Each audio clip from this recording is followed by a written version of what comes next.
Yo, what's up guys? It's Noah here, and in today's video, we're going to be talking through some player props I like over on Prizepicks for today's NBA slate on Tuesday, December the 10th. Now we have just a 2-game slate today, and we're going to have some small slates over the next few days because today does start the NBA Cup. It's the quarterfinals of the NBA Cup today, so we have a 2-game slate, Mavericks and Thunder, and then we have Bucks and Magic. And then tomorrow we have another 2-game slate with the other part of the quarterfinals of the NBA Cup. I think tomorrow it's Hawks, Knicks, and Warriors, Rockets. Then we'll have the semifinals on Saturday, and then the championship game will be on Tuesday of next week. But it's going to be some small slates this week. I think Thursday there's only like 3 games on Thursday. I think it's a big slate Friday, but then like a small slate Saturday. So gonna have a couple days, moving forward with just a few games. But I still want to come on, give you guys some player props. I do like for these little small slates. I got 2 plays for today. I do have a prop that I like from each one of the games today. So we'll talk about a prop I like in the Bucks and Magic game, and then we'll talk about a prop for the Thunder and Mavericks game. So before we do talk through these plays, guys, as always, if you guys do enjoy these Prizepicks videos, if they do help you out, make sure to hit that like button down below. Make sure you guys hit that subscribe button if you have not yet. And if you guys are new to the channel, and if you are new to Prizepicks, be sure to sign up for Prizepicks. Use promo code NOAH. When you sign up for Prizepicks with my promo code and place your first lineup, you'll get $50 in promo funds instantly added to your account. You sign up, make a deposit, put that code in, put in code NOAH, deposit $10. That's all you have to put in. You put in $10, play a $5 lineup. Even if you lose that $5 lineup, Prizepicks, they're going to give you $50 in promo funds that you can use to play additional lineups, and any money you win off those is credit. You can play that money, you can withdraw that money. It's up to you. But make sure to go check out Prizepicks and use that code NOAH when you do. Now, I do also want to shout out Sleeper because we do have a partnership with Sleeper as well. You guys can sign up for Sleeper, use promo code NOAH over there. You'll get your first deposit matched up to $1,500. Sleeper doing a big deposit bonus right now. This is a limited time promo. It's not going to last forever. I'm pretty sure it's going to end somewhat soon. So if you guys have ever wanted to try out Sleeper, go sign up, use promo code NOAH, get that deposit bonus up to $1,500. And for those of you that don't know what Sleeper is, they're just a DFS pick'em app similar to Prizepicks, where you're picking more or less on player projections. You build out an entry. You can make up to an 8-pick entry on Sleeper. You can win up to 100 extra money. Go check them out and make sure to use that code NOAH when you sign up for Sleeper. But let's go ahead and talk about the props that I'm liking for this Tuesday slate, start of the NBA Cup. First game of the night is going to be Magic and Bucks, and the prop that I'm liking in this game is going to be a prop on Bobby Portis. And I like Bobby Portis for more than 10.5 points. So with it being the NBA Cup, we probably will see teams tighten up their rotations a little bit. We probably will see, starters, key guys play, slightly more minutes, for someone like Giannis. Maybe instead of Giannis playing 35, 36 minutes if this game's competitive, maybe Giannis plays 37, 38 minutes. Maybe he plays like 39 somewhat.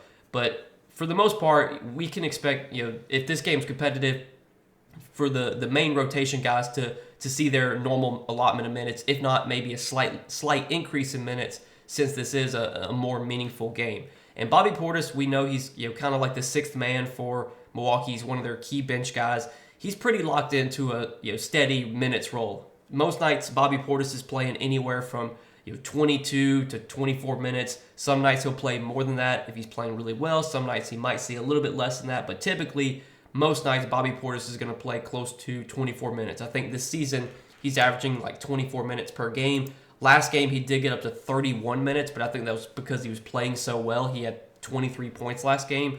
But even with Portis only playing an average of 24 minutes per game this season, he's still averaging 12.8 points per game. Now I know this matchup against the Magic is definitely not the best. The Magic, you look at their rankings this season in terms of defense. I mean, the Magic do have the 3rd best defensive rating in the league. Last season, the Magic were really good defensively. This season, they've been really good defensively.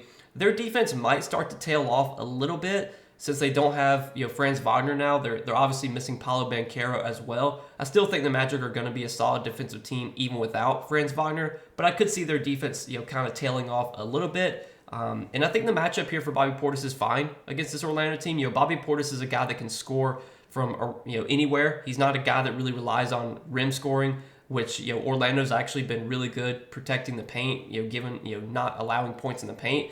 Bobby Portis is not a big that has to score in the paint. He can shoot threes. He can stretch the floor, and he's a guy that will take shots when he's on the floor. You look at Bobby Portis this season in terms of usage rate.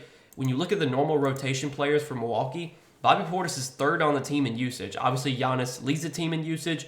Damian Lillard's second on the team in usage. And Bobby Portis is third. He's got a 24.3% usage rate this season. Portis is a guy that's heavily involved in the offense when he's on the floor. He's a guy that will take a lot of shots when he's on the floor. You can look at his last few games, 10, 15, and then he only had 6 field goal attempts against Atlanta, but 12 against Detroit. Only had 6 against Washington, but then 15, 13, 12. So, he's a guy that's going to take close to 10, if not more than that, shot attempts in the minutes that he plays. Should probably play around 24 minutes here if this game is competitive. I could see him playing more than 24 minutes if he's playing well.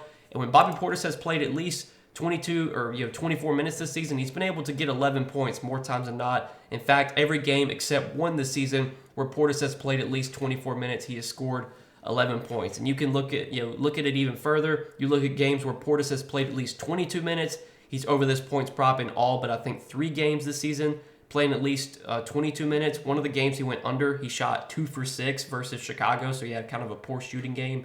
But the minutes should be there, and I think with this game being a little bit more important, with it being an NBA Cup kind of in-season tournament playoff game type scenario, I think Portis minutes probably won't get into the 30s, but I think he's probably going to get at least 20 minutes here. And when Portis gets 20 minutes, I like his chances of scoring 11 points. Give me Bobby Portis for more than 10.5 points is our first prop for Tuesday night. And then the other prop that I like in the next game, Thunder and Mavericks, we're going to take a look at a prop on Luka, and I like Luka for more than 45.5 PRA. So Luka, we know, is going to have a huge role on this Mavericks team, even though he's playing alongside Kyrie Irving, even though he's playing alongside Klay Thompson this year. Luka has still led this team in pretty much every stat type, usage. He's leading the team in potential assists. He's third on the team in rebound chances. Luka still has a super high usage rate this season, 32.1%, and I don't think that's far off from his usage rate last season. His usage rate last season was up to 35.5%, but he's still got a usage rate over 30%, which is up there. You look at the highest usage players in the league, LaMelo Ball, 38.5%, Giannis, 36%, Joel Embiid, 34%, Zion, 33%, and then you got SGA and then Luka right there. So, Luka's still one of the highest usage players in the league. He's still a guy that's going to do everything when he's on the floor, from a scoring perspective, from a rebounding perspective, and from an assist perspective. In terms of assist opportunities this year, Luka's still dominating the ball handling. He's averaging nearly 14 potential assists per game, averaging 8 assists per game on the season. And in terms of rebound chances, he's a great rebounder, even for a guard. He's averaging almost 14 rebound chances per game and over 8 rebounds per game as well. So even some nights when the scoring isn't there, Luka can still go over this PRA line because he can rebound so well. He can get assists too. But I think the spot against OKC is definitely, it's a scary spot because OKC is another good defensive team this year. They've obviously been a good defensive team. They were a good defensive team last season. They've been a good defensive team again this season. But man, I think if there's any player in the league that matchup doesn't matter, it's probably Luka. And you could just look at Luka, what he did last season against OKC in the postseason. I know it's the postseason. Guys are playing more minutes than they typically do. But, Luka was putting up triple-doubles against OKC in the playoffs last year in the games that, he played. He played his full minutes. I think he played his full minutes in all those games. He didn't lose any minutes for blowout. But, 29, 10, and 10, 31, 10, and 11, 18, 12, and 10. So, obviously, he didn't go over this PRA line that game. But 22, 15, and 5, 29, 10, and 7. And then you look at, regular season games against OKC. Last season, 32, 8, and 9, 36, 15, and 18, 38, 11, and 8, 31, 16, and 10, 46, and 10. So Luka was putting up huge games against OKC last year, even though, on paper, this is kind of a tough matchup. OKC, they're a great defensive team, but I still don't know if they have anyone that can really slow down Luka. Lou Dort, he's a great defender, but I still don't know if he's a guy that can really slow down Luka one-on-one. And with this being a more meaningful game, with it being an NBA Cup game, I would expect Luka's minutes to be a little bit up here. Luka typically plays 36 minutes a night. I think we could definitely see him get closer to 40 in this type of scenario. I think 39, 40 minutes is definitely on the table for Luka if this game is competitive. And you can look at some of his competitive games lately. He's been playing close to 40 minutes in competitive games already, as of late. I think last game, one of his games recently, he played close to 40 minutes. I'm going to pull up the the game log just to confirm that. But let's see. So, like, their last game against Toronto, he played 38. Their recent game against Memphis, he played 40. He played 36 against Portland. So, like, he's still been playing huge minutes even in just their regular season games. Now you factor in this is an NBA Cup game where it means a little bit more. There's 40-minute upside for Luka in this spot. So, give me Luka for more than 45.5 PRA. I know the matchup on paper seems tough against OKC, but Luka's had his way in this matchup. Historically, I think it's probably a little bit of a tougher spot for Kyrie, a little bit of an easier spot for Luka. If there's any guy that I think can win any matchup, it's probably Luka in this league. So I like those as our two props, guys, for Tuesday's NBA Cup games. We got Bobby Portis for more than 10.5 points and Luka for more than 45.5 PRA. So if you guys are going to tell me for these two plays on Tuesday night, let's try and hit these plays. Let's start off the week right. We gave out 2 plays for Monday Night Football. Monday Night Football didn't treat us well. Went 0-2 on our 2 props for Monday Night Football. But we got NBA to bounce back on Tuesday, guys. Got us 2 props. Let's see if we can go 2-0 here. So as always, appreciate you guys watching these Prizepicks videos. Make sure to hit that like button down below. Hit that subscribe button as well. And go check out Prizepicks too. If you guys are not signed up for Prizepicks yet, use that promo code NOAH when you do sign up. So that way you get that $50, you get those $50 instantly in promo credits when you play your first lineup. Just again, to get that promo, you sign up, use that code NOAH on Prizepicks. But good luck tonight, and thanks as always for watching, guys. We will see you in the next video.